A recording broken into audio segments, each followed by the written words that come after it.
Hi everybody, it's Christina and thank you for joining me. So today we're going to make a double easel card, but we're going to make a twisted one. So this is how it will stand, and the panels will be twisted towards each other, and you can decorate this any way you want. It will fold flat and it can fit into a box that you can make or an envelope. So to make mine, I'm going to use white card and designer paper. I'm not making my own papers today, I'm using shop bought ones, and I'm going to make sure that I have enough to cover the whole project. So I'm taking one sheet of paper and I'm going to cut this down into an 8-inch square. So once I've got my 8-inch square, decide which way you want the pattern to run, and I'm going to put this back in, and at 4 inches I'm going to just score it.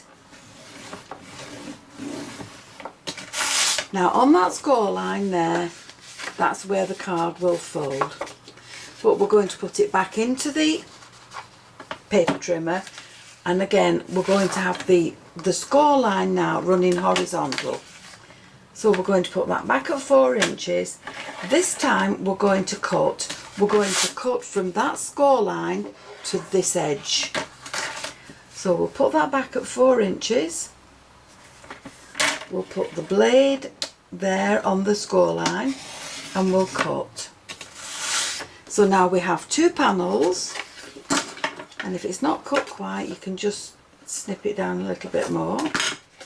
So we've got 2 panels and we have the back of the card. So still with the scoreboard, if you fold your card the way you want it to go, now you want the panels to fold in this way, so you need to score it from the centre line to the outer edge. So we'll line this up on our scoreboard, we'll use the channel there to mark it, we will score it along that line. So there's our score line there, and we will do the same on this side, but we'll go from this outer edge down to the centre. So again, we'll fold that one out of the way, we'll put that on the channel at the bottom and at the top, and we will score that. Now we can move this out of the way and we can fold that in and give it a good crease.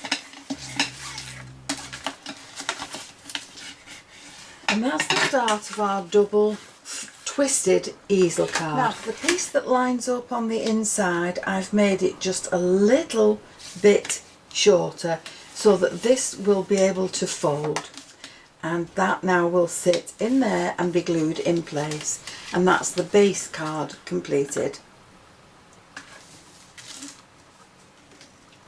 Now from my stash, I've found square dies that will cut card that will fit on the front of these panels.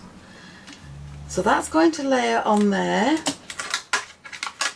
These will layer on this side, and for this side I've cut 4 of them, and they're all going to stack together, and they will act as the stop to keep my easels open. So let's think about some decoration now on the front of these. Now from some heart dies and the designer paper, I've cut 1 panel, and from a plain one that will fit inside it, I've cut a white one. And before I've added this to this card, I've embossed it in a folder. And so this is the design that I will have on my card. Now because I've got the 2 heart panels, I've decided not to use these, so I'll pop those on one side for another project. But these 2 I am also going to put in an embossing folder. Use any one that you've got that will give you a really pretty design for the panel on your card. Now with some flower and some leaf dies, I've cut my flowers out. I'm just adding a little bit of shaping to them. I've added a little bit of ink with a finger dauber to each petal, and now they can be layered up ready to add to my card.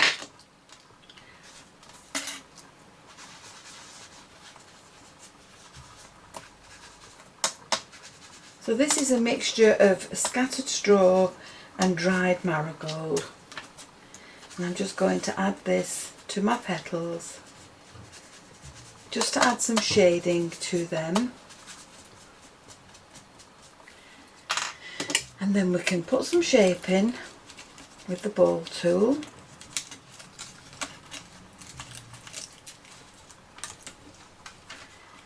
And with the leaves, we'll just add a little bit of forest moss. Now those can be layered together. And then with the leaves, I've just added a little bit of forest moss to each of the petals.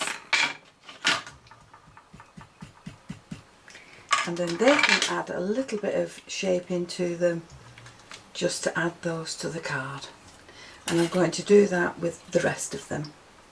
And then we can start to put this card together.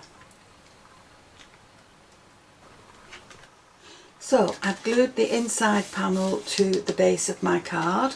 I've got my easels ready to be fitted, and I've cut my panels out here. Now you need to make sure that you fit these both the opposite way. So these spikes are running to the right and these spikes are running to the left. So I'm going to fit those onto my card, but I'm only going to fit it at this bottom edge, so that now when you open the card up, it will stand as an easel card. So just add your glue to this bottom edge.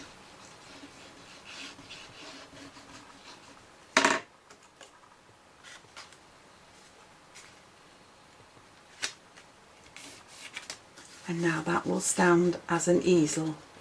Now when you're adding in your hearts, make sure that you have your card open and place your heart where you want it to sit on your card.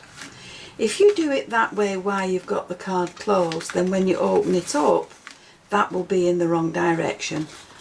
So make sure you've got it right before you glue anything in place. So that will go there and that will go there. Now I'm going to add these with some foam just to raise them up from the card a little bit.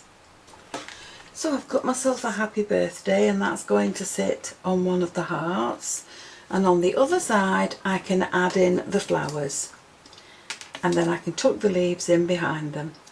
Now the centre of the flowers I've cut from brown card, so I've used the same brown card to cut the sentiment. And these can sit along here, and we can tuck these in at the back. So I have my things stuck in place, and I've got some foam pads on the back of my stop. Now I need to line the point of this stop up with the centre of that card there, and make sure that that's exactly in the middle.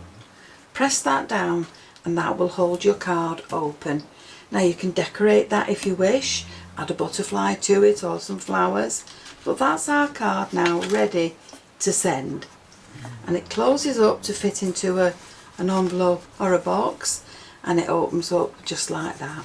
So there's the double twisted easel card that we've just created. I've added a little butterfly to my stop just for a little bit more decoration. These are the others that we've done. This one has shaped panels on it, and this is just a little square one with some silver stops. So I hope you've enjoyed the video, and if you have, please join me on the next one. And why not subscribe to my channel, click the notification bell, then you'll always be aware when I add a new video. Thank you so much for joining me. I'll see you again soon. Bye for now.